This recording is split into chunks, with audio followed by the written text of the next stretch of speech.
Hey, Tommy from the Run Testers, and this is our annual Run Testers Awards, where we delve into some of our favourite picks for a variety of categories that have for products that have appeared over the past year. So, running shoes, trail shoes, watches, headphones, as well as a new category, which is our favourite running brands. So, the brand that has really stood out this year. And we've picked as being our favourite. So in this video, we are going to run through all of the winners across each of those categories and explain how we picked them, why we picked them, and other products that almost made the cut for us. We've also got our audience award where you voted for your favourite shoe of the year. And I counted for ages all of the different shoes that you had picked. And there was a very clear winner and a very clear runner-up as well, actually. So let's delve into the Run Tester Awards and see what we all picked.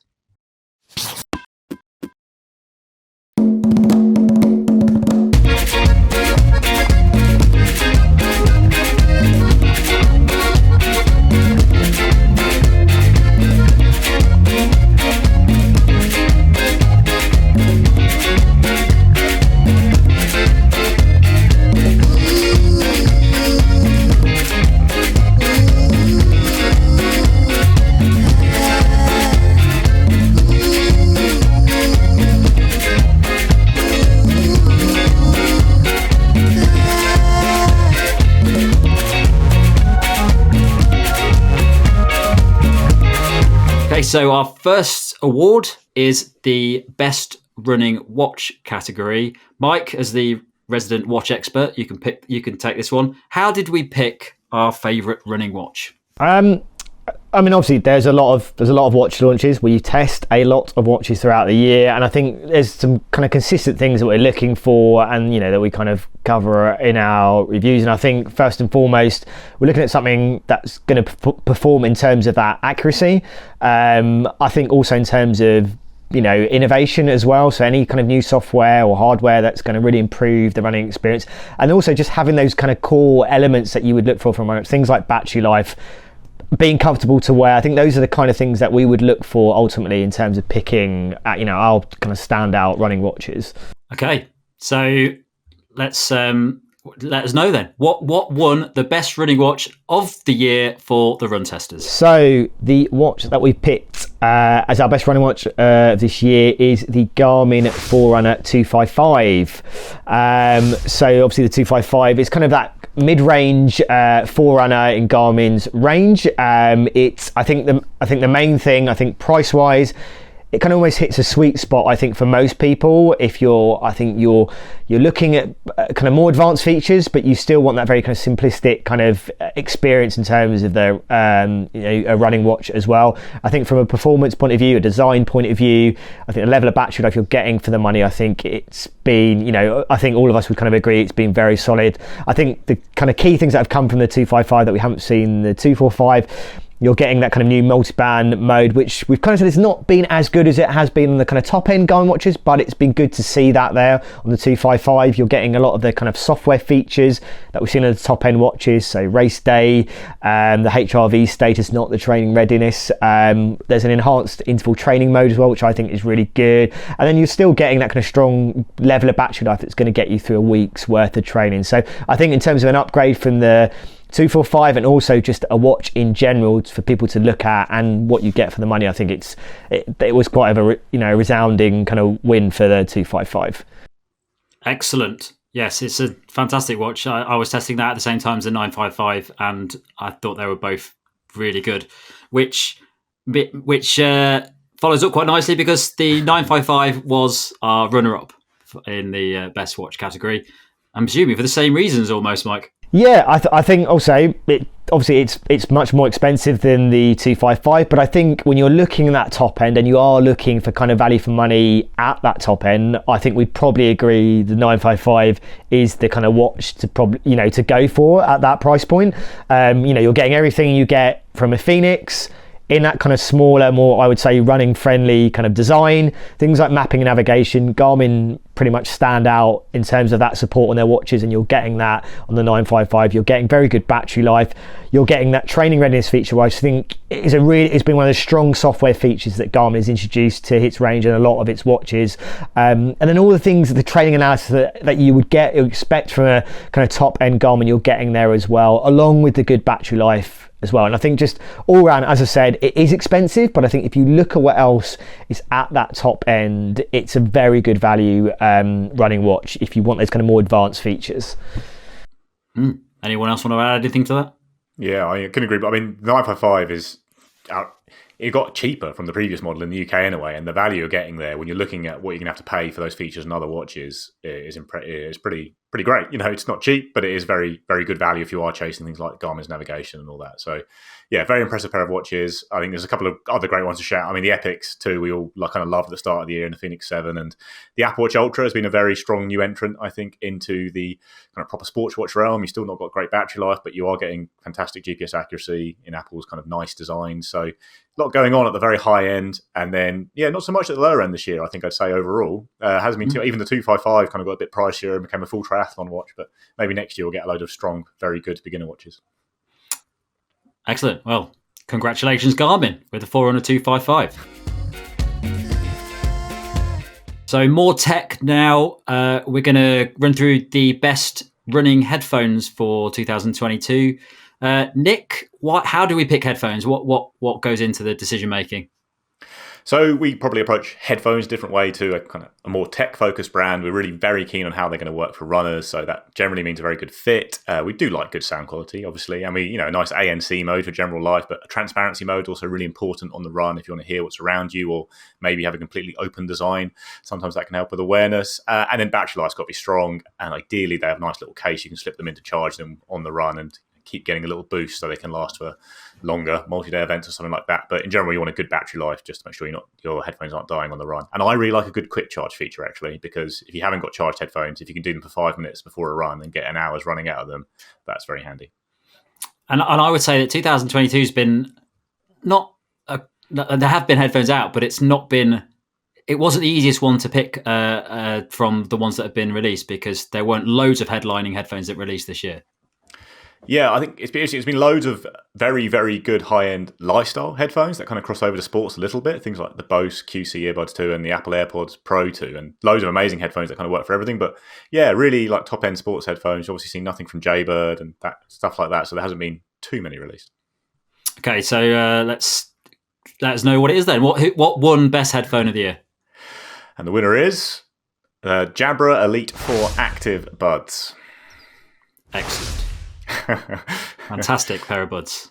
Yeah, very strong set. Also, do you want me to carry on?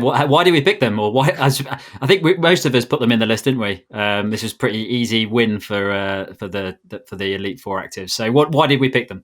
Well, they're just really good value. Like they almost came they came hot on the heels of the Elite 7 Active from Jabra, which are very good, and we all really like them. Very good sports buds. And the Elite 4 Active came out, and they were basically the same headphones, but for like 50, 60 quid less. So they're 120 quid, $120, and that's really good value because you are getting a really great set of headphones with really good sound quality, ANC and awareness mode, really good battery life, and they're quite small. You've got a small case. They kind of give you a bit of everything. Like the only real doubt about them is the fit, because they're in-ear buds without a wing. But I find them remarkably secure, given that nearly everything falls out of my ears. And the Jabra headphones always stay in place without a wing or anything like that. So they end up just being fantastic sports headphones, first and foremost for running, but they are really good for general use as well. I think you're getting a lot of features that are close to, not far off the standard of the big hitters at around 250, 300 pounds. So you're obviously getting a little bit of downgrade in things like ANC and sound quality, but not too much. So they really are a very well-rounded set of buds. They're massively reducing the Black Friday sale as well, actually. So that's something to look out for. Fantastic pair of headphones. I think we all agreed on that one. There was a few categories that we completely agreed on, but I think headphones was definitely the one. And what was the runner-up, Nick? Headphones. The runner-up is the Shox Open Run Mini. Now, Shox released a couple of sets of headphones, the Open Run and the Open Run Pro this year. I think we're kind of all in agreement that the Open Runs are just as good as the Pros in pretty much every way, and they are a bit cheaper. But we've all been very taken with the mini size of late. I have to say, didn't really consider these before, but the smaller Shox buds really do create quite a nice experience because they fit much closer to the head. You can fit them under a headband, which I know is very important to all of you, and you just get a slightly kind of better fit, I think. And otherwise, they're completely the same as the full-size versions. You get the same battery life, same sound, everything like that. So I would say, unless you've got a huge head, strongly consider the smaller Open Run buds. I think I've used them for a couple of marathons. Tom used them for a marathon as well. I think they're just really good headphones, smaller headphones. If you're in the bone conduction area, these are about as good as it gets. It's amazing that the original versions probably wouldn't have made the list, but just by making the headphones slightly smaller, they've suddenly become like a fantastic pair of headphones to buy. And what I would say about them is, as well, is you sort of expect a level of sound quality when you get bone conduction headphones anyway. So you can't really compare the sound of these headphones to like the Jabra Elite 4 Actives, but I do think it's perfectly fine for what you're getting, and you get those benefits from bone conduction headphones, like the fact that you can hear ambient sound. I used it in a trail race on Saturday, and I think they work really well. And I'll put my hand up and say I am of the massive heated clan. I have got a big Bonce, and they work absolutely fine as well, even if you are of the sort of slightly larger head. Also, it seems strange that I can't think of any reason why you'd get the bigger ones unless you really did have an enormous head. Because I've got a fairly big head as well, and I've still got a bit of space in the minis. Maybe massive hair, maybe. Well, maybe, yeah. Okay, does anyone want to pick up what else do we have in this category? Well, me and Mike loved the new very cheap JLabs that have been firing out, the Go Air Pop and the Go Air Sport, which are like 20 and 30 quid, and they're really very good headphones, aren't they, Mike? That's all Mike ever talks about. I think for me, I know, Nick, you kind of summarise about what's launched, and I think actually in terms of what stood out for me, it's actually been at the lower end, and I think we've always almost been waiting for those kind of, or almost expecting there is those kind of cheaper headphones, but you always think when you go and you look at those prices, you're going to make compromise. And I think the JLab stuff particularly, I don't think you're making huge compromises in terms of what you're getting overall, in terms of fit, in terms of the sound, in terms of battery life. And I think that's kind of what I found in my testing. I also would say I've tested a lot of other bone conduction headphones as well. I know we've talked about Shox, but I think there are the bone conduction headphones worth considering. I think that is a good thing in general, just for the space, because I think it's good to have other alternatives out there that I do think can kind of match the kind of design, the sound quality, and even improving the sound quality as well, which I think is one of the limitations of bone conduction technology in general. But I think we will see, and potentially next year, the sound performance will be better than what we're seeing in bone conduction in general from the last couple of years. So I think that can only be a good thing as well. Right, let's delve into shoes. We've done the tech. Now let's delve into a category that's a little bit different from the other shoes we've got on the list. So normally with road shoes, we will call it the best of that shoe. But when it comes to trail shoes, there's so many out there that we don't want to call it the best trail shoe. We're actually calling it our favourite trail shoe. So we voted on the trail shoes that we like to run in the most. So Kieran, how did we pick our favourite trail shoes, or how do we judge trail shoes? Yeah, I think that you've moved a little bit now, Tom, so you live a little bit closer to sort of coastal trails.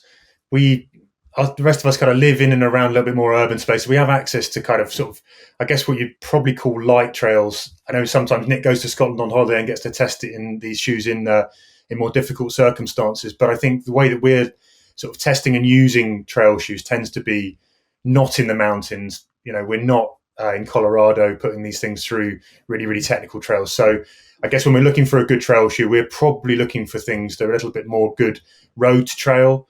But we're looking for, we're still looking for good grip. We're looking for overall comfort, good stability, good performance on, I guess, sort of lighter rolling trails, maybe in a little bit of mud, those kind of things. And actually, I think the other thing that kind of stands out as well in a big way for us will be kind of durability. So we test for those things rather than, we're not getting necessarily into the nitty gritty of digging into whether or not they've got rock plates and how they cope on steep descents where you're dropping 500 to 700 meters in a short space of time. So that is really what we're looking for here in this category. Mm-hmm. And also probably say that all the run testers are a bit, when it comes to trail shoes, everyone's a bit different and they're always running on slightly different areas. So we can't decisively say it's the best trail shoe out there. But what did we go for as the winner of this category?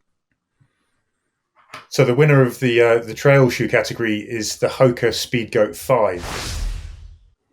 Nice. And do you use this shoe, Kieran?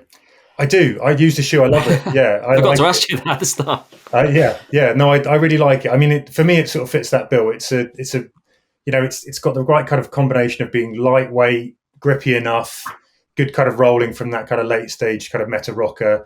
It copes with the kind of runs that I think a lot of us do, which is, a little bit of road, a little bit of trail. I'm often on kind of light river paths, sometimes into sort of grass and a little bit of mud, but nothing too crazy. And yeah, it's the kind of shoe that I think runners can go for long miles in. So it also sort of takes you over into that sort of ultra trail world. And just all round, I think it's got a really well balanced package. Yeah, it's got a very nice natural feel to it. Speedgoat 5, big fan. And what came up as the runner-up in our favourite trail shoes? So the runner-up we chose was the Innovate Parklaw G280. And why is that? I've never tried this shoe, don't know anything about it. Why did we pick that? Well, I personally went for something else, but I know the two boys.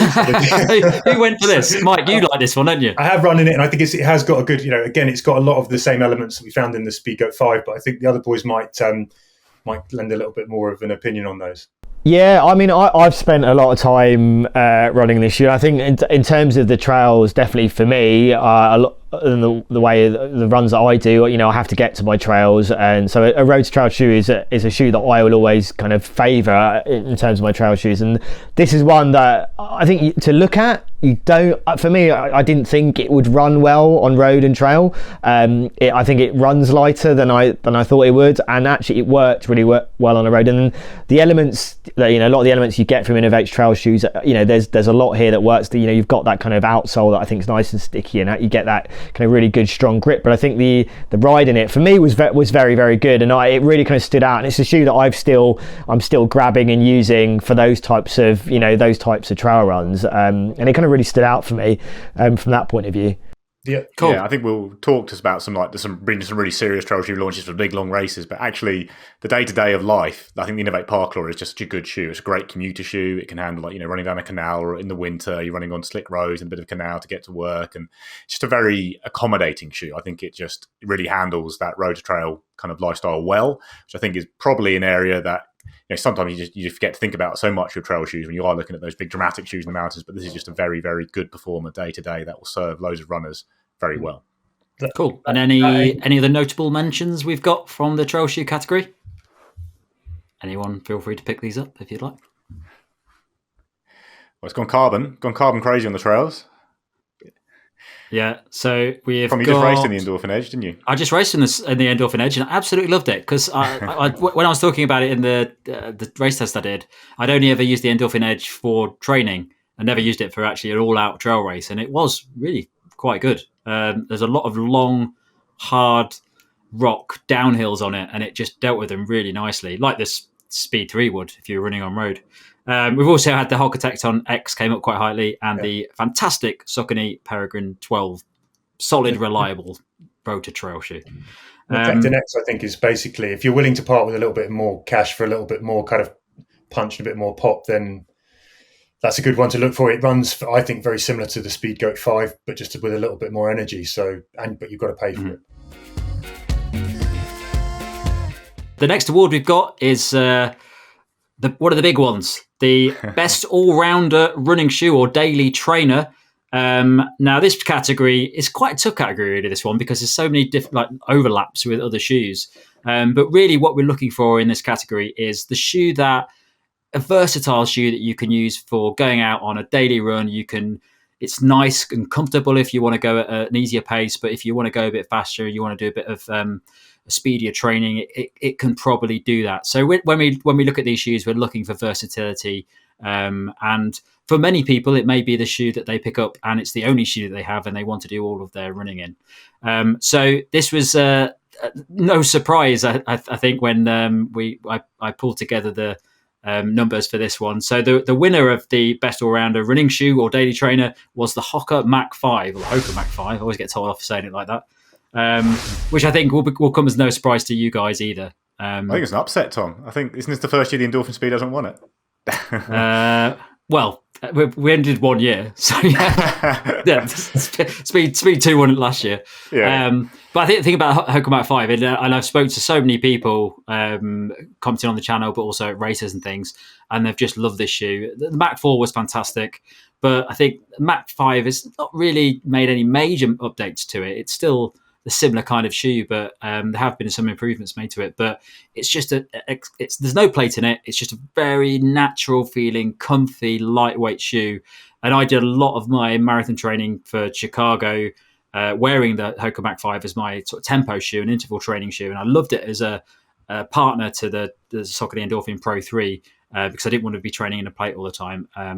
But yeah, it's just a fantastic, versatile shoe and just very accessible to lots of people, I think. Any other views on the Mach 5? I know we're all massive fans of it, so feel free to wax lyrical. Just an easy shoe to pop on and run in. I mean, it's a delight. You know, it's one of those that disappears on the foot really nicely, and you can just go and do pretty much anything in it. I really love it. It's there's a few shoes that come along that you just look down and go, yeah, if I had any choice, I'd run in those today, and that's one of them, I think. Nice. And the runner-up for this category, which is, again, no surprise, Saucony Endorphin Speed 3, which was, I suppose, I remember, when I was pulling together the numbers, I knew it was going to be one of these two, but didn't think it was going to be in that order. But Endorphin Speed 3, very similar to the Speed 2, but a lot of people prefer the Speed 2 because of the fit and some of the design changes to it. You guys, any thoughts on the Speed 3 over the Speed 2? I lean Speed 2 just because I've got a narrow foot, but and yeah, they made a few changes to Speed 3, made it a bit more kind of stable and wide, which did make it rub my heel a bit. So actually, still a great ride, but I probably don't look at it quite as fondly. So maybe it's got a bit of speed fatigue, and probably why I voted for the Mach 5. Well, you used it quite a bit, Kieran, didn't you? I did about 1,500 miles in a couple of months in it, or whatever it was. And I actually started that run along the Danube in the Speed 2. And I think the Speed 2 for me is just a better sort of racier shoe. It's a better, faster shoe, but the changes that they made to the Speed 3 made it better for that kind of sort of easy to medium end with that kind of sort of wider platform, and just felt, I don't know, a little bit light, a bit more roomy in the toe box. But yeah, so another one that I think I'm sort of happy to go kind of to plod in as well. It's got good kind of, I think that kind of bottom end, it comes into its own as well. Mm. Yeah, and then there are quite a few other shoes in this category that cropped up. Asics Nova Bass 3, Puma Velocity Nitro 2, and the Saucony Ride 15, all great, solid, all-rounder, versatile shoes. Okay, so let's jump into my favourite shoe category, the best cushion shoe category. Mike, you've recently, you never used to like cushion shoes, but you seem to be wearing them all the time now. Well, how do we pick our best cushion shoe? I think cushion, again, a shoe can kind of fall into some other categories, but ultimately I think, this is about level of cushioning, offering a lot of comfort, something that's going to work, if you want to log a lot of mileage, this is the kind of shoe that kind of work and prioritize that kind of comfort from that point of view. And I think there's been a lot of shoes that have kind of come out in this category that I think have stood out, but ultimately we picked one that we think that's really been our kind of standout choice, I think. Go on, hit us then. What is it? So our winner for best cushion shoe is the Saucony Triumph 20, which is a shoe I've spent a lot of time in. I think a lot of changes have happened from the previous Triumph in terms of what Saucony has done with this shoe. It's still very much a kind of easy kind of run shoe, but I think the level of cushioning, the level of running you can do in it, I think it's been really strong. I think the outsole is very strong on this shoe as well. I think it's got a good level of durability as well. I've done a lot of running in it myself. I still use it for those types of runs when I want to go out and log a lot of kind of distance, but I don't particularly want to go all out and kind of quicker in it. And I think Saucony have done a lot of good shoes this year, and this is definitely one that has stood out of those kind of new launches. Definitely, that was a tricky category to pick winners from, because there's been some fantastic cushion shoes that have come out over the past year. So yeah, it could have gone. There's a few ways it could have gone. What did we get as the runner-up then? So the runner-up is the Puma Velocity Nitro 2. Now, obviously, we're massive fans of the original, and I think the thing that really stands out about this shoe in general is the price, how much you're paying in terms of what you're getting for that money. I think versatility, most importantly, it's a shoe that you can do a variety of different kind of runs in. I think with a Nitro 2, it builds on a lot of the qualities that we got with the Velocity, the original Velocity Nitro. The uppers kind of change. You've still got that really strong outsole, I think, as well, which I found is very strong in terms of grip.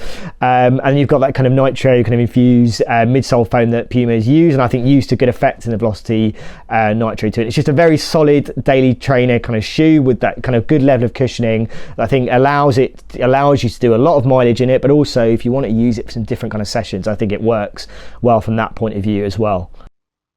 Yeah, I think one that really I really like about Puma at the moment in general is that where a lot of brands are skimming a lot of their outsoles off to bring down the weight of cushion shoes, and they're putting quite a thin layer of rubber on. Puma going the other way and whacking great big outsoles on that really work well in great conditions, and it adds a little bit of weight, but it becomes more of a real world useful running shoe just as the UK turns to autumn. I'm very aware of this, and I think it's a really strong area of all their shoes.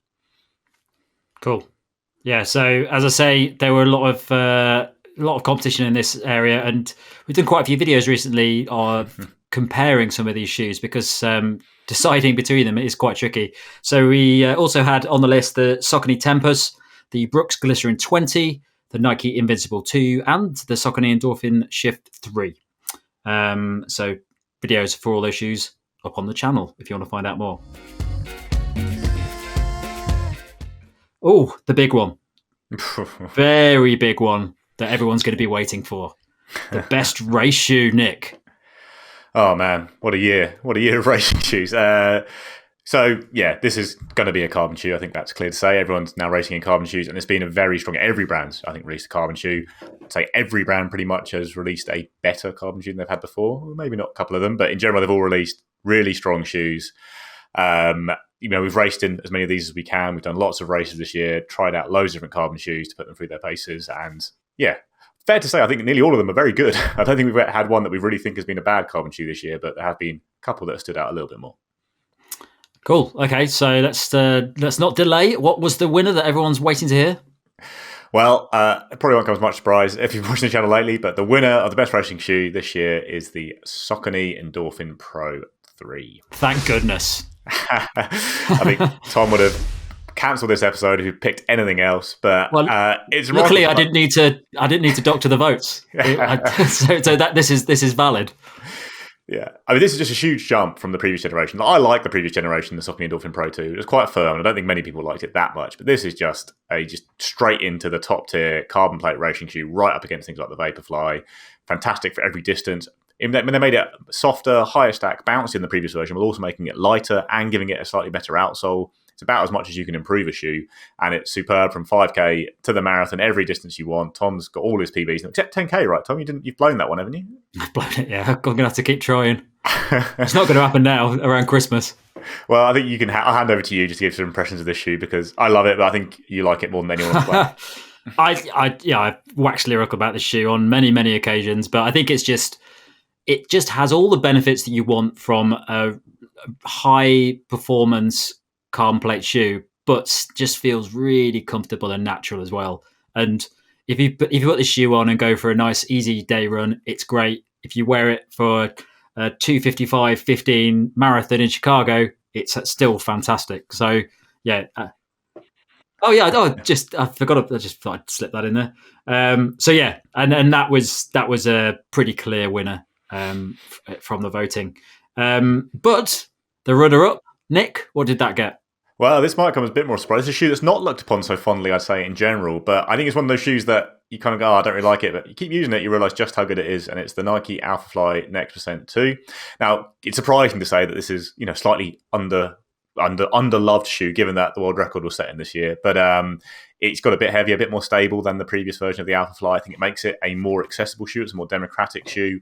And really, it's one of those shoes where you kind of almost forget about the weight and things like that. Because once you put it on and start running quickly, it's mad. It's ridiculously bouncy. I've raced, I think, over 5 miles and 10K in it. And I was surprised both times just how quick it really is.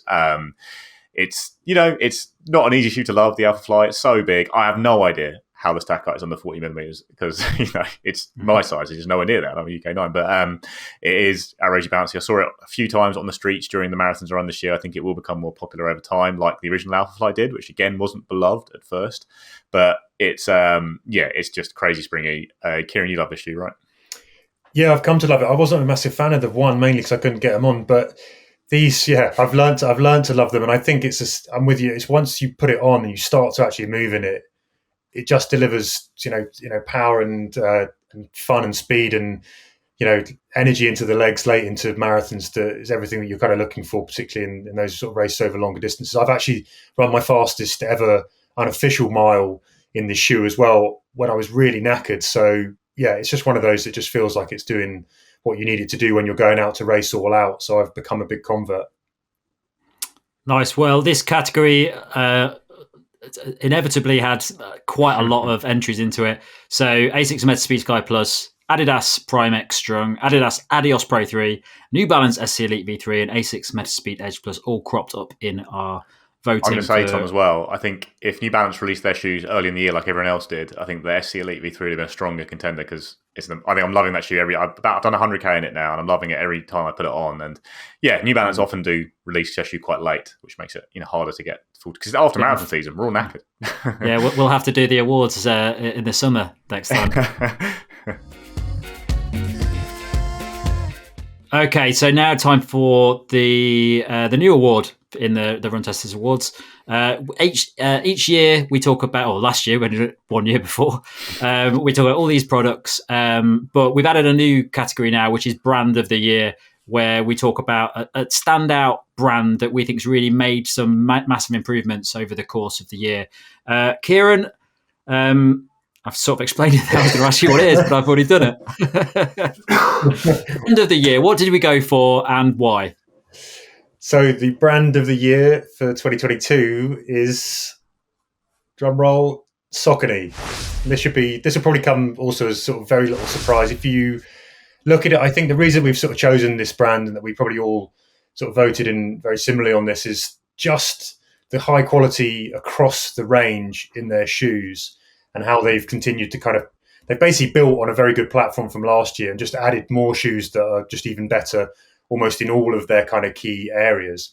They've taken things on a notch with I think in many ways with the Speed 3, made it a little bit more democratically useful. Obviously the Pro 3 is a whole different ball game now as well, and one that I think a lot more people are going to like to race in.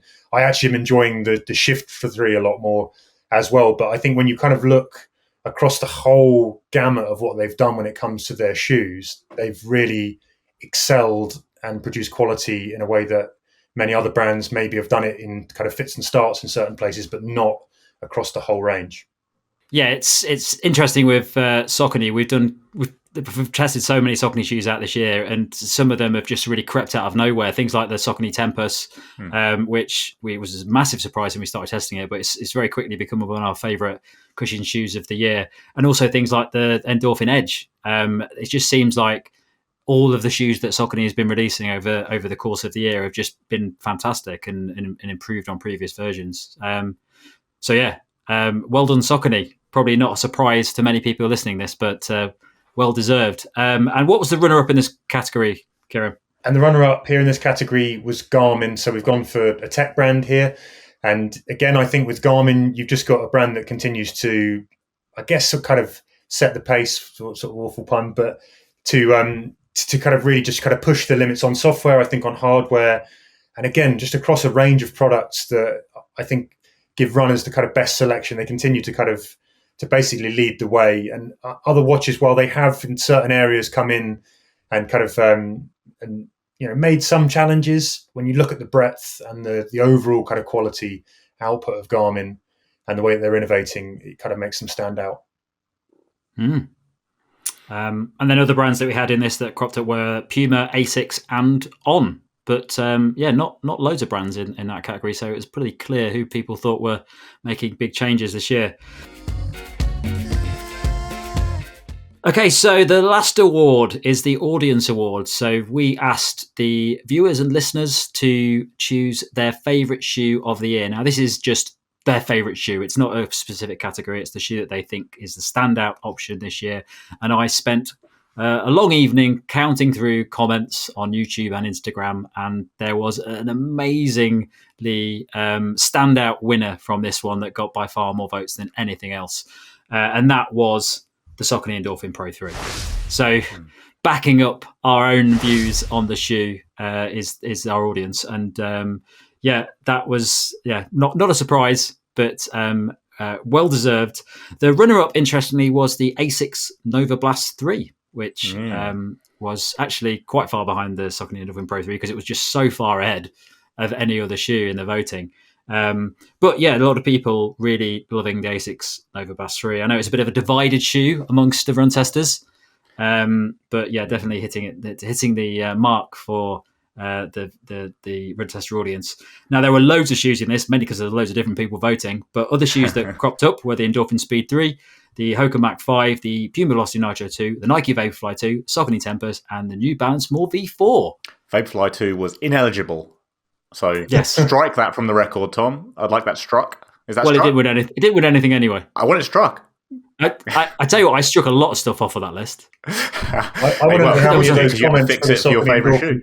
A lot of people voting on watches. Yeah. I want to know how many of those comments for the Pro 3 were from TW. Yeah. Romus Meatley. Yeah. I think what it also says about the Endorphin Pro 3, and I think from people that I know that have bought the shoe, that I know that have run and raced it in this autumn, is that I would say it's a very accessible performance shoe, and I think that's kind of really what stood out from the people that I know that have bought it and have voted in our kind of audience shoe kind of vote. So I think that's a really important thing. And that's the thing that stood out for me. I think it feels like a really kind of accessible performance shoe for a lot of reasons, and it's good to see that that's one that it's kind of resonated with our audience as well. I'd also say a quick thing on the Endorphin Pro 3, because you always get this comment, is like why people are like, well, why did no elites use it then? And a lot of the elites are sponsored, and I think so. It's fair to say they're mainly sponsored by a couple of bigger brands, and Saucony don't tend to sponsor those elites. So yeah, it might be a shoe that's maybe more democratic, but also I wouldn't just go on what elites are wearing, because Nike and Adidas do a very good job of recruiting most of the talent out there. Okay, well, there we have it for the 2022 Run Testers Awards. Thanks for listening or watching, and we'll be back with loads more videos in the future, but the next awards will be back same time next year. Thanks a lot for watching, and we'll catch you next time.